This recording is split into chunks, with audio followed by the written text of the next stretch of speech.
ये भैया, आशा ना पूरा विश्वास है आप लोग को जरूर पसंद आएगा। एकदम नया नया बिरहा भाई, आप लोग तनिए मिजाज बना करके सुनेंगे ताकि एक पहलवानों की धरती है, एक शहीदी धरती है, और इसी धरती के जो नामी पट्टा पहलवान बचऊ वीर पहलवान, तो अगर ऐसे बिरहा न हो धरती पर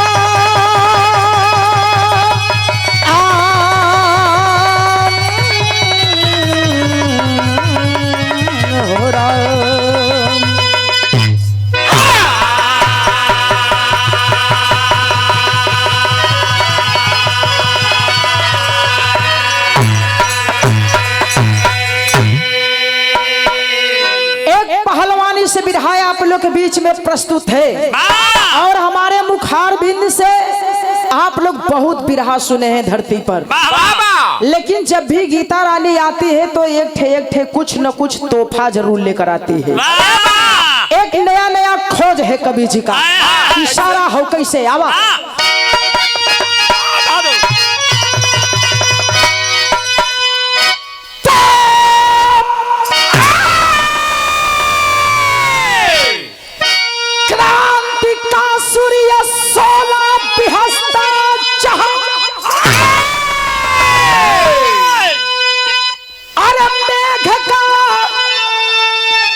सूर्य का मेघ बन करी बुझा देंगे हम, अरे वो बन कर चमेगा मेरे राह में,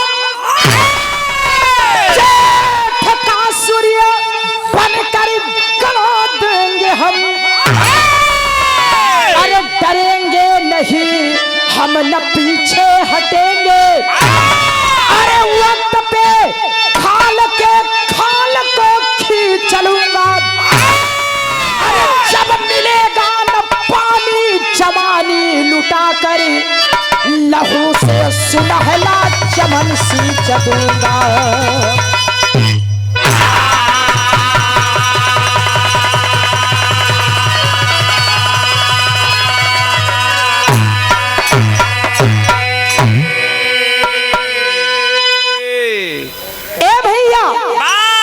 धरती पर बड़ा पहलवान अइला, बड़ा पहलवान गइलन, बड़ा वीर अइला लड़े बदे, अब बड़ा वीर चल भी गइलन, लेकिन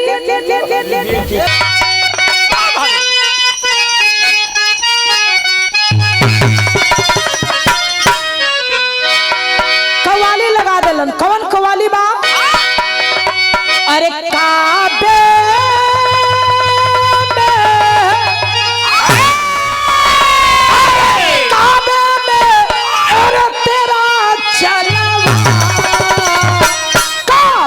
में नजरो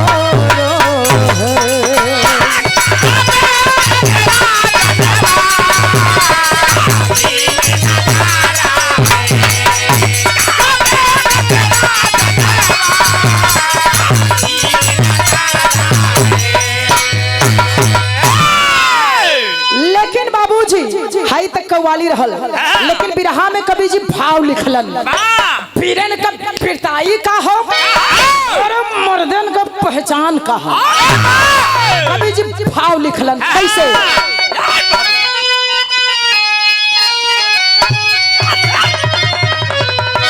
कवि जी भाव लिखलन कैसे? अरे तरगी रगी में, अरे रग रग में और नशा वीरों की रवानी में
बहादुर सही देबू तो सही मारी बेचारा का अरे ढोलकिया पर धा।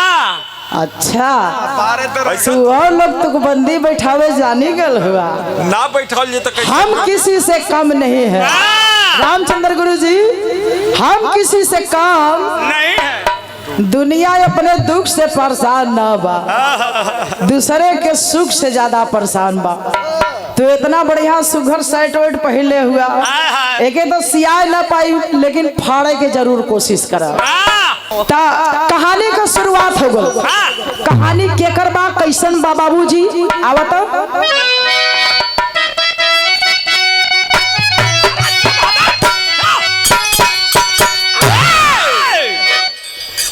है स्वर्ग धराई वीरों का शहीदों का मदीना, जिनके कातिल रक्तों से तड़ तड़ बन गया नगीना।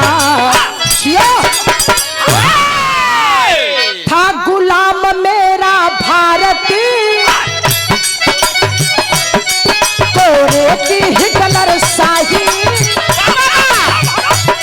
चर्रे चर्रे में गोरे तब मचा दिया तबाही।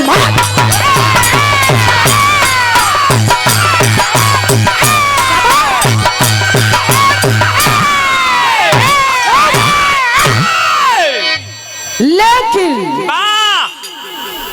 कहानी कहाँ का बा केकर कहानी बा यही के उठाए के स्वर्गीय रामदेव गुरु जी तनी साथ दबाए के कहानी तनी तो चढ़ा दो भैया।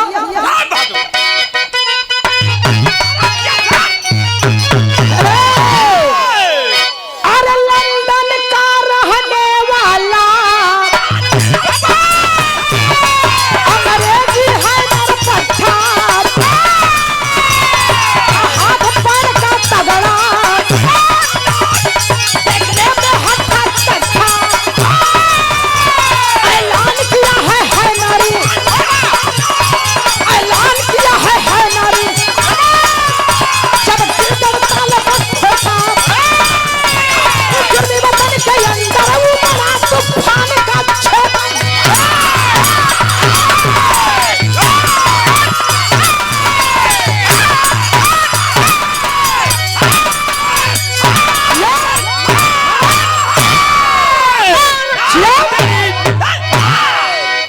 ई सही है। शेर हुआ लोगन बाबा जी तो छोड़ जाते हैं। एक एक कहल जाला वीर रस, जौने में से चापर रस निकल जाए गरगर गरगर, हर हर हर हर फेंका था। वीरस ओकर नाम है वीर रस। ए गुदगुदौले काम चली नहीं, गुदगुदावा मत, समाज में खोल के आवा, भवानी आवे तो अच्छे से उनकर पहले ले ला भैया। हाँ ले ला तई लौकत अब मजही का। तनी बात के आप लोग समझ ला। बिरहा का सबसे बड़ा मूल्य कहानी, लंदन का रहने वाला एक अंग्रेज पहलवान, नाम क्या है? हैनर। मोटा तगड़ा हट्ठा कट्ठा, भारत से चला वो आया कहाँ? हमारे भारत के धरती पर। लंदन से चलकर हमारे भारत के धरती पर आया और भारत के धरती पर जब आयल तो भारतवासियों को बुला करके ऐलान कर देता है, चैलेंज करता है, भारतवासियों, अरे भारत का मैंने बहुत नाम सुना है, सुना है कि भारत में बड़े बड़े दंगल लगते हैं और बड़े बड़े पहलवान रहते हैं, तो मैं इस भारत को देखने और आजमाने आया हूँ। भारत में पानी है कि नहीं? अरे बाप रे बाप, जब ये बतिया के भारत के लोग सुनलन हमरे ते ते करेजवा पर बाबूजी छुरी चले लगल हो, लेकिन दिल में जज्बा हो। और उसमें अंग्रेज पहलवान हैनर का बाबूजी शर्त क्या है, ऐलान क्या है, गीत लगल हमारे स्वर्गीय बुल्लू गुरु जी वाली गीत लगल है। कैसे बाबू?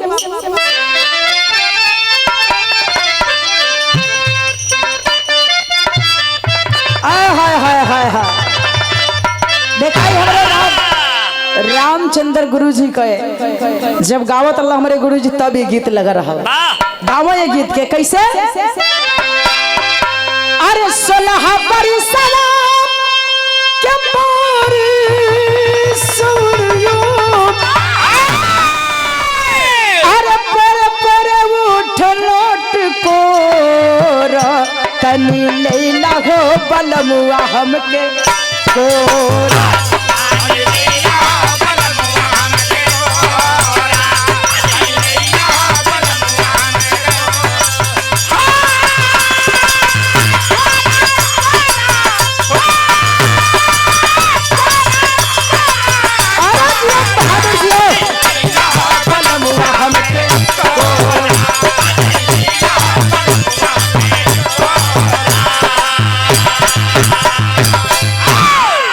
लेला भैया आएंगे ना पनारू सरदार जी। यह गाना हम के जो अपने धुन में गाओ। अरे बारे पनारू सरदार एकदम संभार देला और ओकरे बाद कहतला हमहू गावत रहिए गईले यह लोगन के जमाने के गीतिए है। 50 रुपये का आशीर्वाद, लेकिन वो अंग्रेज पहलवान का शर्त क्या है भारतवासियों के लिए कहना है? अरे सुन के कापी गईले धरती आसमानवा,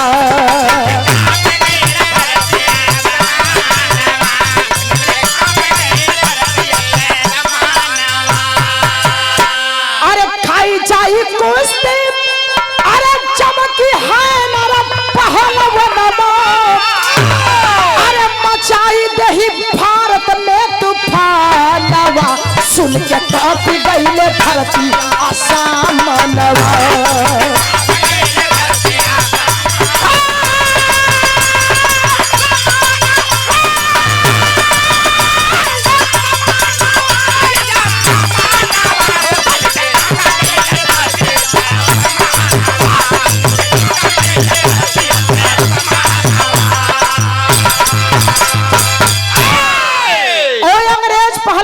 शर्त क्या है? तनी आप लोग भी बैठे हैं, तनी ये शर्त की आप लोग सुना।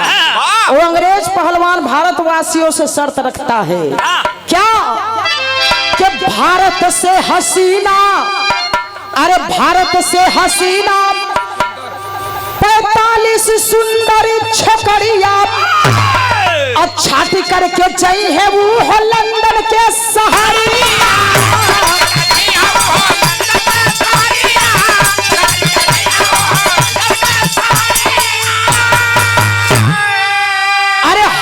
जब ऐलान कैलस अरे बाजी बेईमानवो, अरे जान गयल सारा हिंदुस्तानवा हो, सुन के अरे कापी गईल धरती असमानो।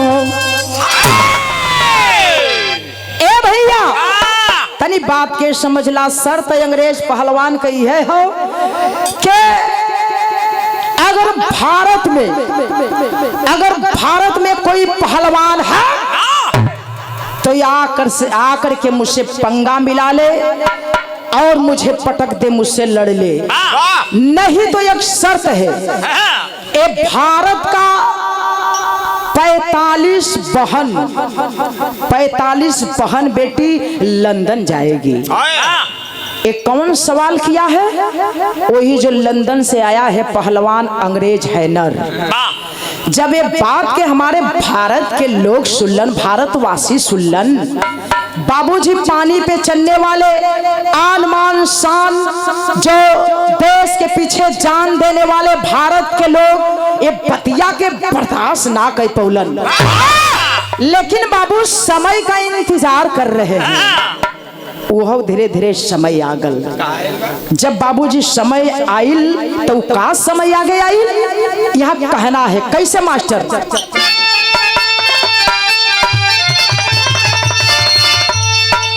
गीत लगल, गीत बड़ा पुरानी है बाबाजी, लेकिन कशिश बनल है। देखा कौनो दुल्हन कहा थे परदेसी सैया से का कहे,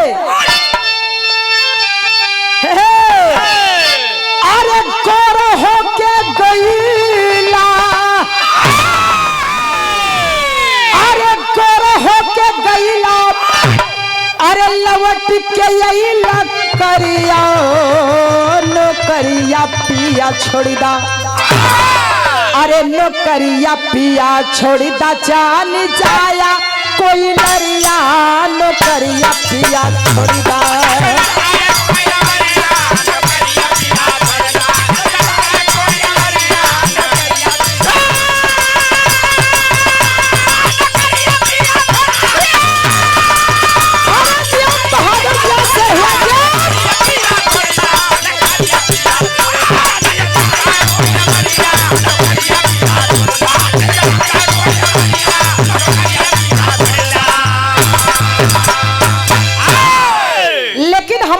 भारतवासी के लोग जब इस चैलेंज के सुनलन के हमारे भारत की जो बहन बेटी है 45 बहन बेटी अरे लंदन कैसे जाएगी, तब तक बाबूजी लोग कैलन का कहना है भाव है, अरे जंगी जाना चलले पीरा, अरे जंगी जाना चलले पीरा, अरे कस के कमरिया लहरिया उठे मन में, अरे लहरिया उठे मन में, अरे चढ़ल क्रांति के पुतरिया लहरिया उठे मन में।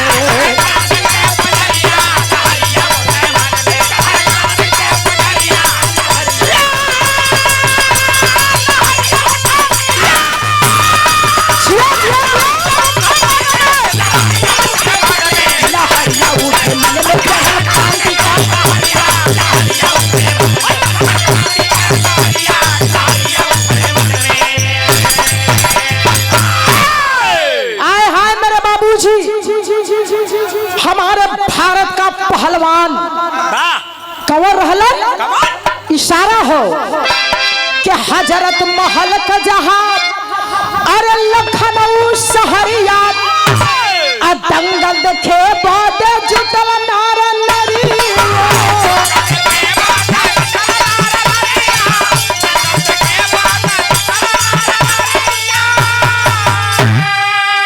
अरे तो सिरावा पर बाधी चले, अरे सिरावा पे बाधी चले, अरे कफन के सरिया लहरिया उठे मन में, अरे लहरिया उठे मन में, चढ़ल क्रांति के पुतरिया लहरिया उठे मन में।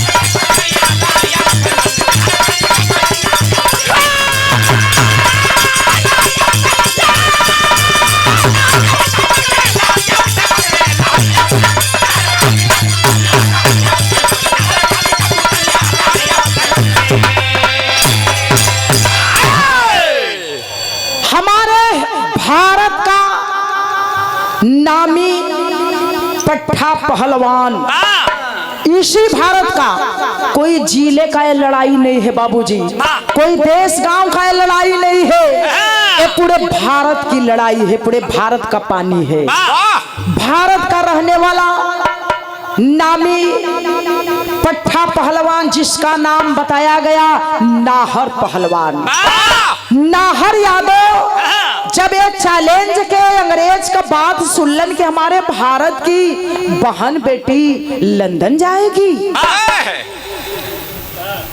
इसकी इतनी मजाल इतनी औकात कि हमारे भारत के पानी को चैलेंज कर दिया। भारत के पानी को चैलेंज किया ठीक है, लेकिन भारत की जो हमारे इज्जत आबरू जो हमारी बहन बेटी है कह रहा है कि लंदन जाएगी। बाबूजी जा करके एक कुश्ती कहाँ रखल गई मालूम हो? बड़ा ऐतिहासिक शहर नामी शहर है जिला लखनऊ हजरत महल। यही लखनऊ हजरत महल, वही बगल में अखाड़ा बाबूजी खनल बा, वही अखाड़े पर कुश्ती रखल गई। जब यहाँ से भारतवासी और भारत के पहलवान नाहर यादव जब वही हजरत महल अखाड़े पर पहुंचलन, तब उधर से बाबूजी अंग्रेज पहलवान हैनर और अंग्रेज बैठल हुआ हर का भारत के लोग और वह अंग्रेज के लोग बैठल हुवन। जब अखाड़े के बीच में पहुंचल हुवन नाहर पहलवान नाहर यादव, तब अंग्रेज पहलवान हैनर जब देखा है नाहर पहलवान को बाबूजी, तो ताली ठोक करके ये बात कहता है। क्या कहता है मास्टर?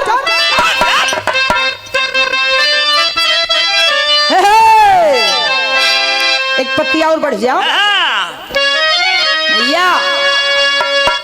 यह हैनर पहलवान वो अंग्रेज नाहर पहलवान के देख के कहा था, का कहे? अरे हैनर ठोक करके, अरे हैनर ठोक करके, अरे ताल है पहाड़ा अखाड़ा पे ये लाल कर दिया।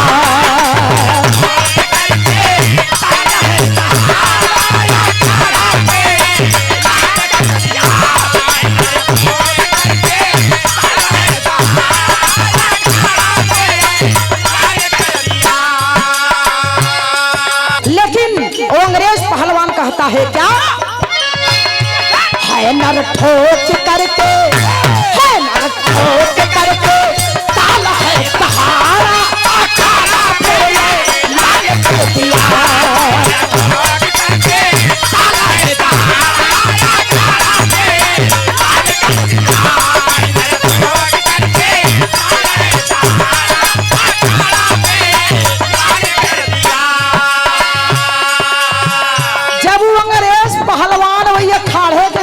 हजरत महल ताली ठोक के हमारे भारत के पहलवान नाहर के जब बाबूजी आंख देखवले है, और जब ताल ठकलस तो हमारे भारत की पानी है। नाहर बाबू कैलन का सुन के ऐलान तब नाहर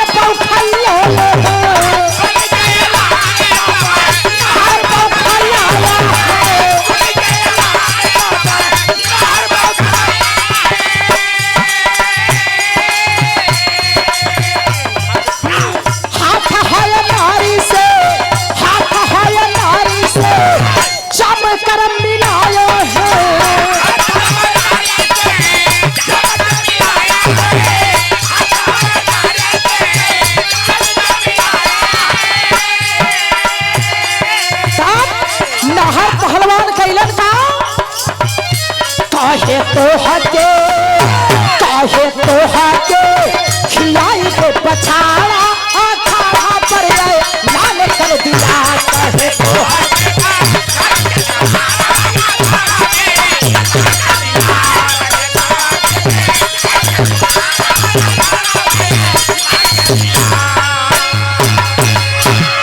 आए हाय मेरे बाबू तनी बात के समझला। अब ये हर देखा नाहर पहलवान भारत का अंग्रेज पहलवान से तो हाथ मिलाए लिहलन, और जब हाथ मिलाए लिहलन तो नाहर पहलवान का गुरुजी कलम बेटा हाथ तो मिलाए लिहला, सोचला समझला ना, हाथ मिलाए लिहला अंग्रेज पहलवान से, लेकिन मर्यादा भारत का पानी तोहरे हाथे में बा बेटा। बाबूजी तब उसमें नाहर का गुरुजी एक बात आंखें में आंसू लेकर के और वो नाहर पहलवान से बतावत हुआ। का कहला मास्टर? भाव है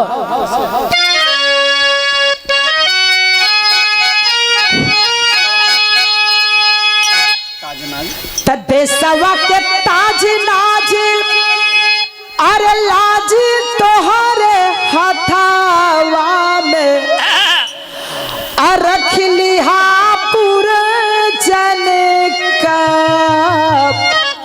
अरे पनिया हो ललना। त दउआ पर लागल बाली 45 बहिनिया हो, डूबल चाहे धारा में नवरिया हो ललना। त जन्मभूमि जननी के अल्लाह अपने खुनावा से रंग दिहा पावाना अचरिया हो ललना। कहला बेटा हाथ अंग्रेज पहलवान से मिलाए लिहला सपर पैबा 45 बहिन भारत का दाव पर लगल हिन।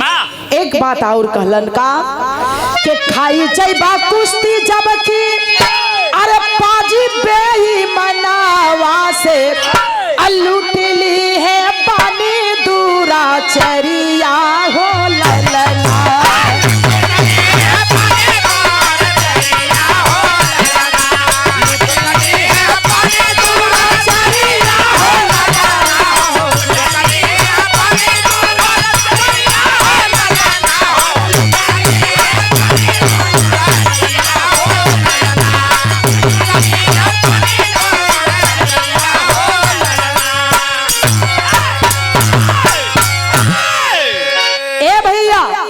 समझावत हवन के 45 बहिन लगल हिन, अगर जौने समय तो हैनर से पटकाए जाबा अंग्रेज से पटकाए जाबा तब 45 बहिन का जौन इज्जत याबरू है ये अंग्रेजवा पापी बारी बारी से लूट ली है बेटा।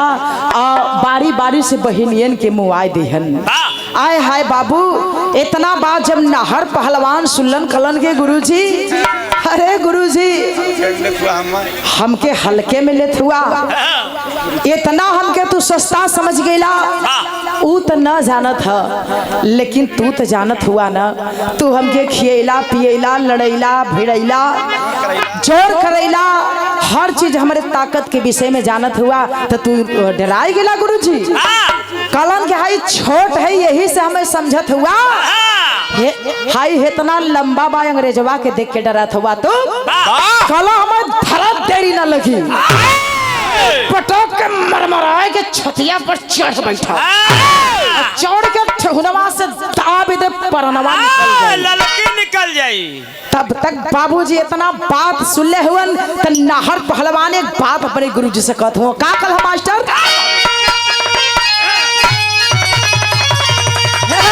कहला सुना गुरुजी। अरे यही पौरुष के आगे, अरे यही पौरुष के आगे अरे पहाड़ का करी हो छटके, अरे छटके अरे शेरवा के मोटका, अरे छटके हाई शेरवा के मोटका, अरे हुराड़ का करी हो छटके शेरवा के मोटका, हुराड़ का करी हो छटके शेरवा के मोटका, हुराड़ का करी हो छटके शेरवा के मोटका। कहला रे गुरुजी, रामचंद्र गुरुजी हमें छोट जानत हुआ, अरे हम छोट है तो समझत हुआ कि हम कमजोर है, हाउ बड़ जाने के समझत हुआ के ऊ बड़का हो मर्दवा खेल के चल जाबा भीतर हाथ हुआ का कहला। अरे बाघ से बिलार छूटे रंग का चमाई हो, बाघ से बिलार छूटे रंग का चमाई हो, बाघ से बिलार छूटे रंग का चमाई।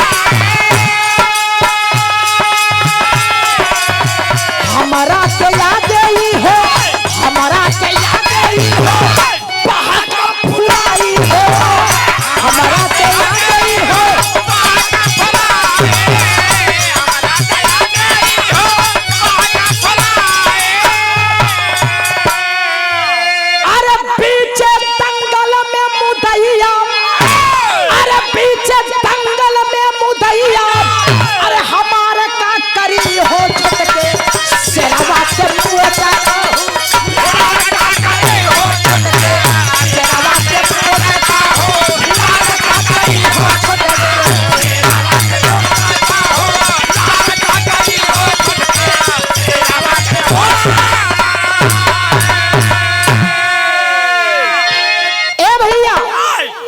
बात के समझ लाए आप लोग। जितना भैया बाबू लोग बैठल हुआ बस ये बिरहा के आप लोग समझ ला। कहला गुरुजी बस धरत तेरी है ई कुंटली हवा अंग्रेज डब्बा का दूध पिए वाला तुम क्या खाता हाँ तू कहाँ जाता हाँ तू क्या करता है? शुद्ध जके बोली नहीं बोले आवत है। यार हमारे भारत के पानी का चैलेंज कैलाश जो हमारी भारत की बहन बेटी इज्जत आबरू दाव पर लगी है।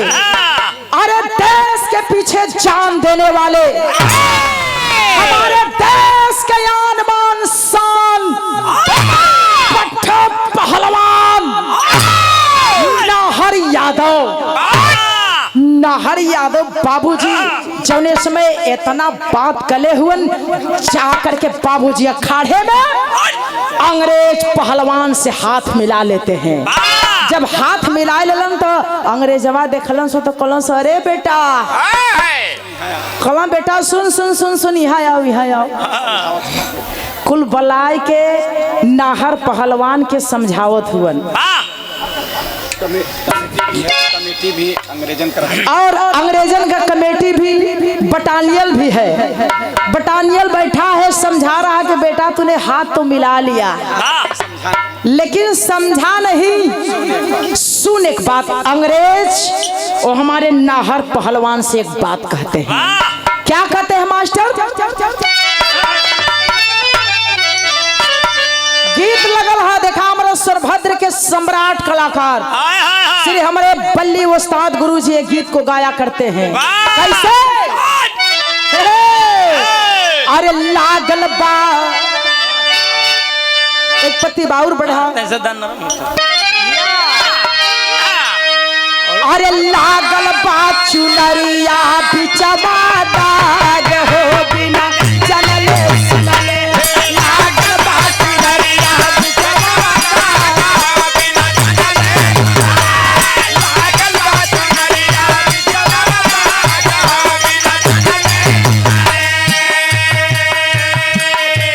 लेकिन अंग्रेज लोग कहत हुआ हमारे हिंदुस्तान का भारत का जो पहलवान है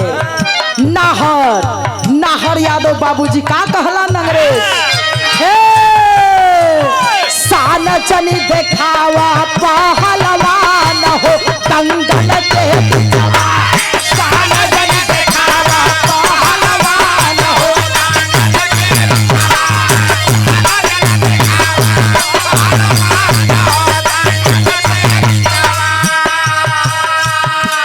उकुल अंग्रेज पहलवान कुल शर्त रखत हुआ हाय न से जब पटकाई जाइबा भैया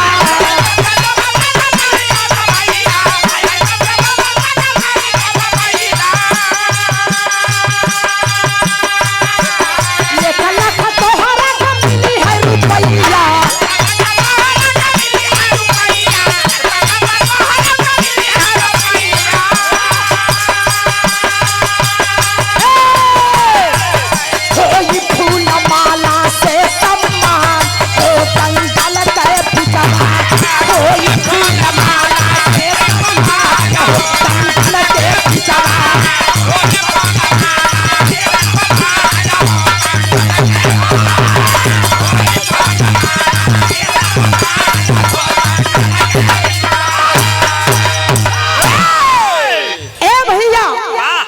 बाबू तनी बात के समझला। अंग्रेज पहलवान कलन माल जा कहलन के तू सोचला समझला ना बेटा आय के हाथ तो मिला लिहला लेकिन एक तनी सा शर्त सुनला। शर्त यह बा कि अगर हैनर से अगर पटकाए जेबा ए भैया अंग्रेज पहलवान उसका नाम है हैनर ऐलान कर देता है नाहर के कहलस के शर्त यही है कि अगर तुम पटक दोगे पटका जाओगे तो 1 लाख रुपया तुमको इनाम भी मिलेगा और माला फूल से तेरा सम्मान भी होगा। अगर पटकोगे तो जो भारत की 45 बहन है और लंदन जो गई है, बारी बारी से हम लोग इज्जत आबरू को लूटेंगे और मार करके खत्म कर देंगे। क्या तुझे मंजूर है? जब इतना बात बाबूजी हमारे देश के, हमारे भारत का पहलवान नाहर पहलवान सुनता है बाबू, अपने याद को रोक नहीं पाया, आवाज लगाया, अरे मैं उस देश का वासी हूँ जिस देश में गंगा बहती है। इनकलाब, इनकलाब नारा लगा करके बाबूजी आंखें लाल लाल करके नाहर पहलवान बाबूजी एक बात कहता है, क्या?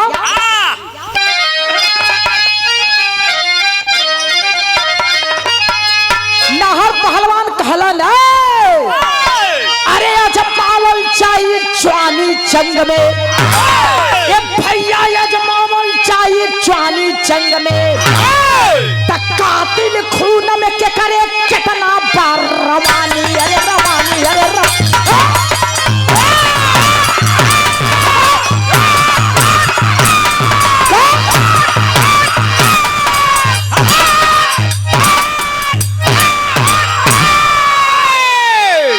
अजमावल जाई जवानी जंग में, कातिल खून में के करे कितना बार रवानी।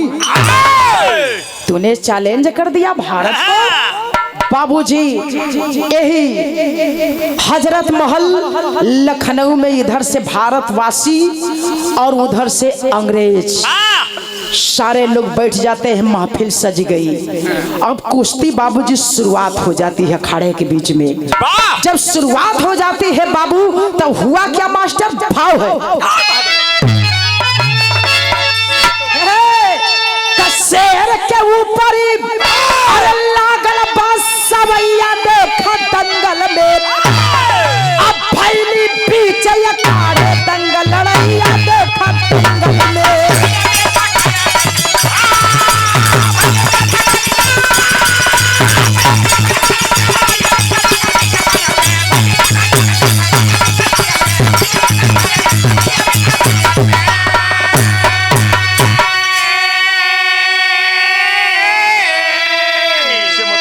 शिकार हो गल, कुश्ती चालू हो गल। वही अखाड़े के बीच में देखा भारत का नाहर पहलवान अपने के कैसन बचत हुआ, निकास से कट करके नाहर अरे अपने के बचाए हो, अब उठाए लिए छट चरखी नाहर अरे ऊपर दिए नचाए हो, तो गिरला धरती के, अरे गिरला धरती पर अरे चीता मुदैया देखा दंगल में, पटक नोहर देखा दिया फिर दैया देखा दंगल में।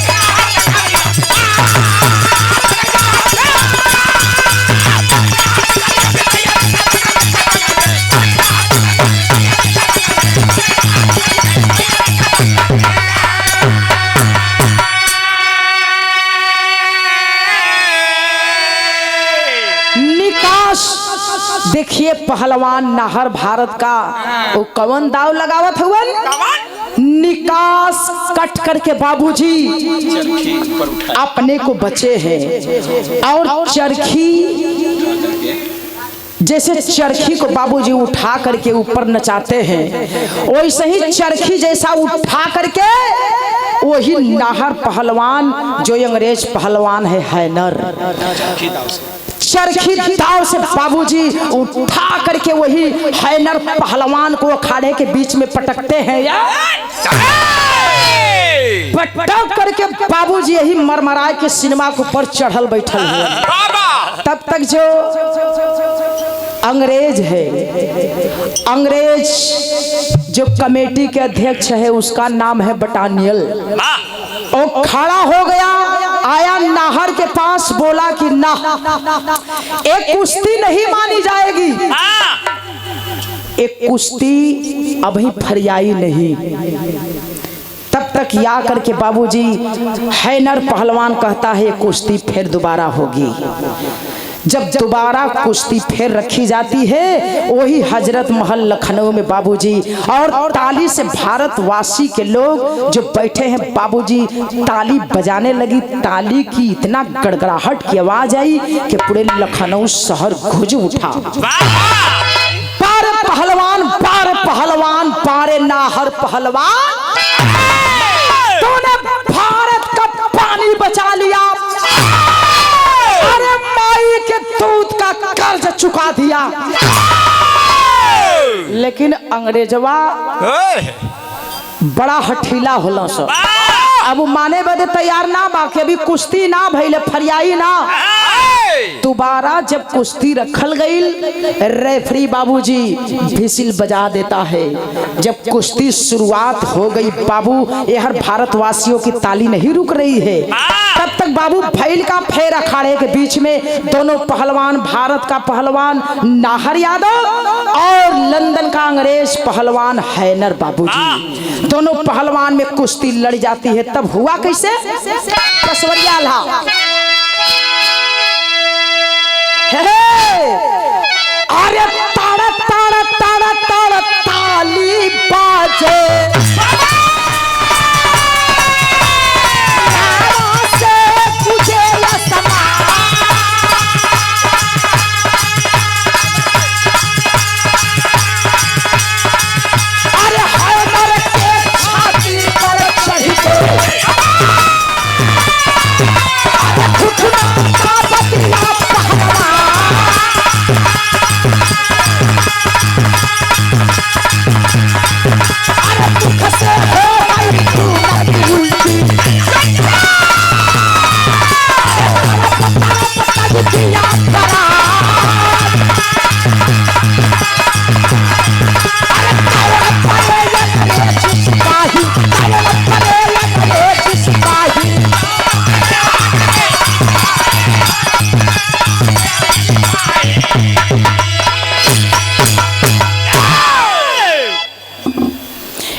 जब दोबारा कुश्ती भइल, यह नाहर पहलवान भारत का बाबूजी फिर वही अपना निकास कट करके बाबू अपने के बचे और चरखी ऊपर घुमा करके फिर वैसे ही अंग्रेज पहलवान हैनर को वही अखाड़े के बीच में पटक करके छाती पर चढ़ के बैठ जाते हैं।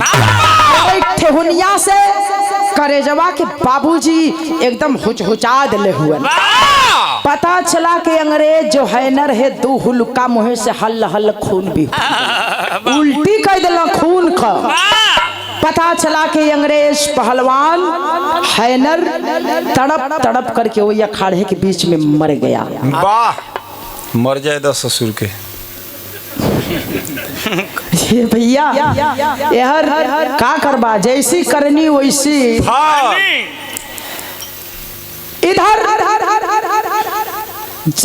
जब हैनर पहलवान का मरने का खबर अंग्रेज पुलिस पाते हैं, आकर के तुरंत बाबूजी इधर नाहर को घेर लेते हैं, जो भारत का पहलवान नाहर है। लेकिन हमारे भारतवासी के लोग नाहर पहलवान को बाबूजी देखते हैं और या करके बाबू ऐसे ही गोदिया में उठा लेते हैं और उठा करके एक बात कहते हैं। क्या कहते हैं भैया?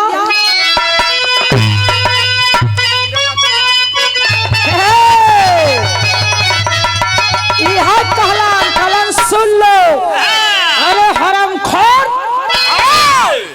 अंग्रेज पहलवान हमारे देश में, हमारे भारत के धरती पर आकर के तुम लोग इतना गुंडे दिखाए। सुनो, हमारे भारत की धरती क्या है। हमारे भारत की धरती के लोग हमारे भारत को लोग सोने की चिड़िया कहते हैं, और तुम हमारे भारत के पानी को चैलेंज कर दिया। तब भारत के लोग कहत हुए नाहर पहलवान के गोदिया में उठाए के का कहलन? अरे पीरवा के खान हमरे, अरे खिंड के धरतिया, अरे चाहवा जना में पीरा बाली सनाट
बाबू तनी बात के आप लोग समझला, गौर करेंगे। इधर अंग्रेज पुलिस आ करके हमारे भारत के नाहर पहलवान को गिरफ्तार कर लेते हैं और ले जा करके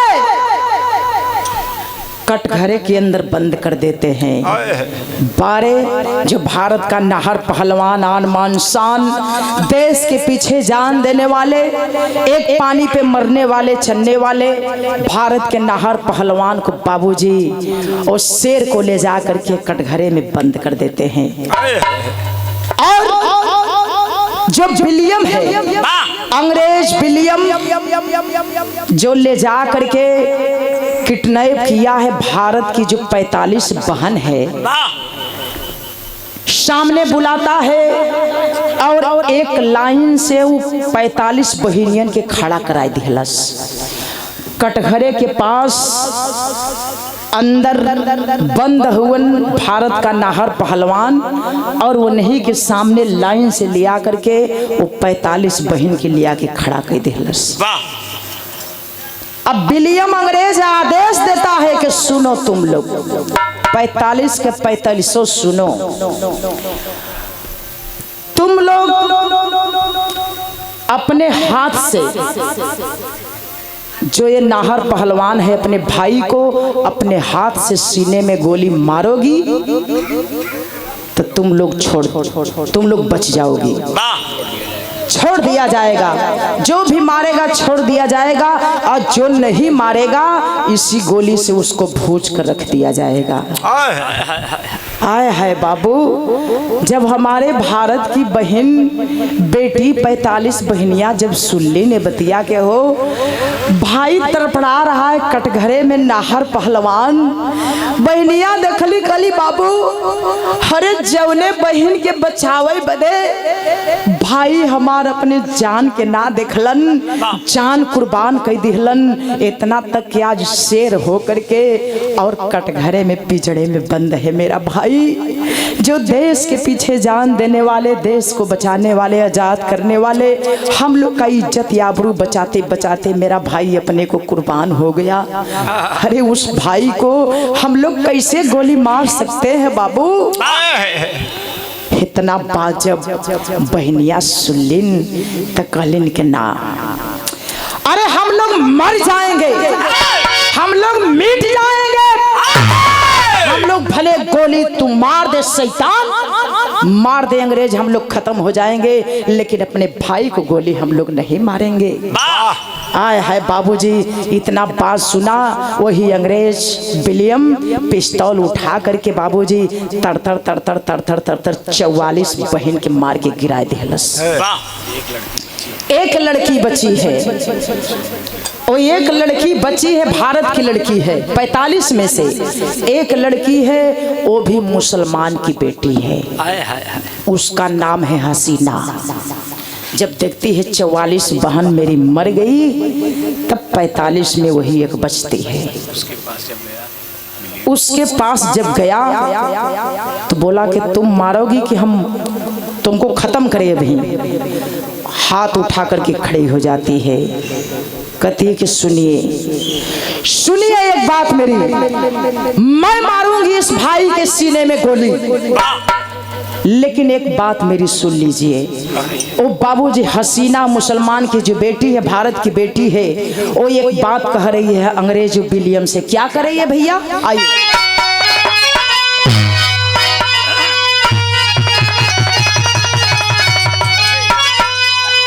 कहाँ थे वो? हसीना मुसलमान की बेटी वो अंग्रेज से कहती है क्या? सुनो, अरे खेली है हसीना, अरे लहू का होलिया तमार भी, अरे अपने हाथ भैया के सीने में गोलियां।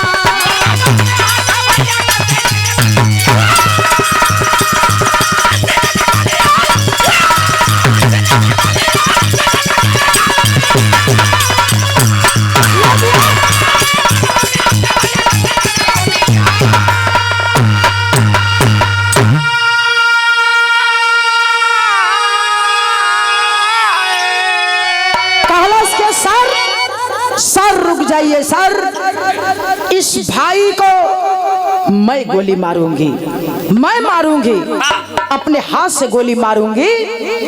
लेकिन जब अंग्रेज बातें सुनता है तो कहता है शाबाश बेटी शाबाश, तुम बहादुर हो, अब तुमको हम गोली नहीं मारेंगे, तुमको छोड़ देंगे।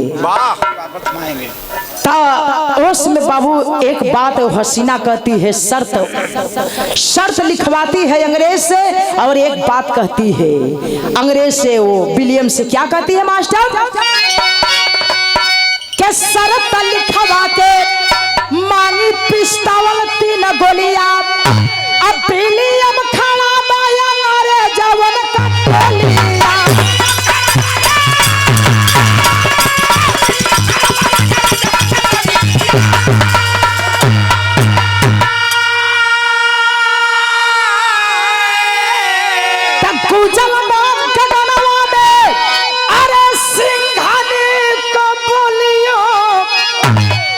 मारब अपने हाथ भैया के मुगल।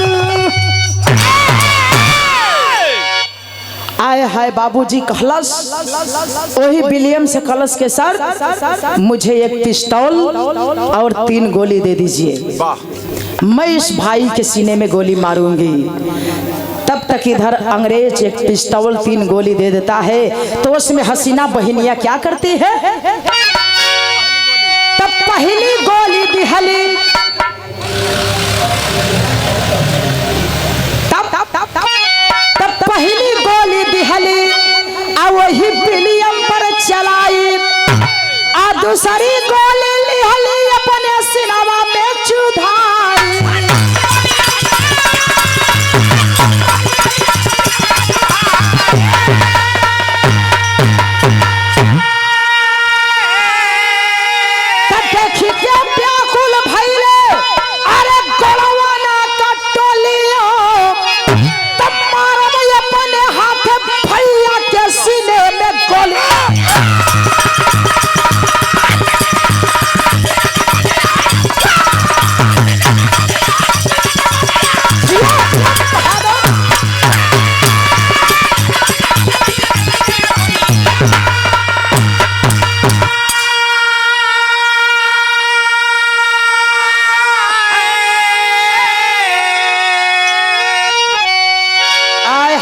बाबू इधर अंग्रेज का टोली खड़ी है, नाम है जो विलियम है, जो मेन विलियम खड़ा है।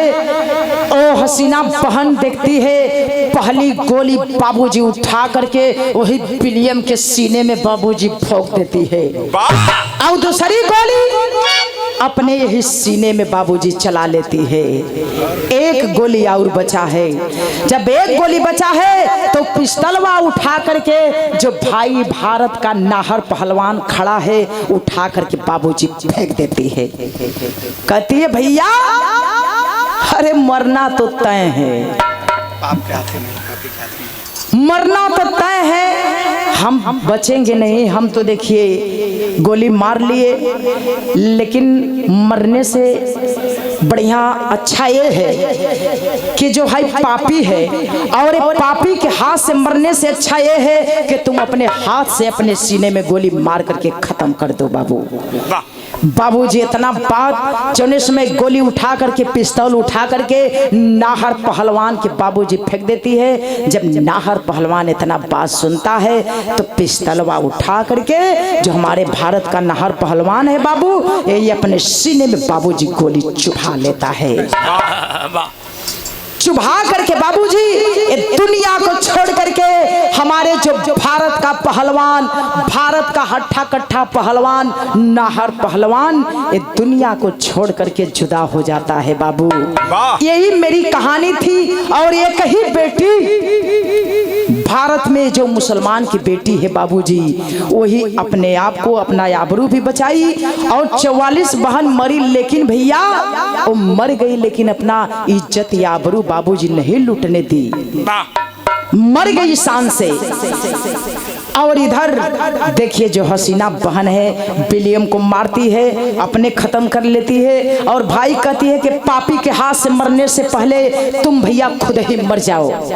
मार लो गोली अपने सीने में। भैया मार करके इधर नाहर पहलवान भारत का आन मान शान अपने आप को बाबूजी कुर्बान कर देता है। यही मेरी कहानी थी, यही कहानी थी और यही मेरा दस्तान था। आखिरी लाइन खानदान का परिचय है। कैसे बाबू?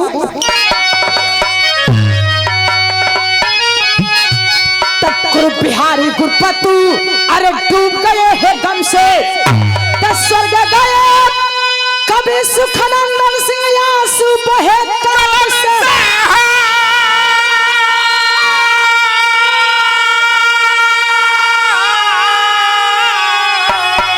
अरे अजमावल चाहिए जवानी जंग में, ए भैया अजमावल चाहिए जवानी जंग में, तरसिया राम करित का लहू से महंगा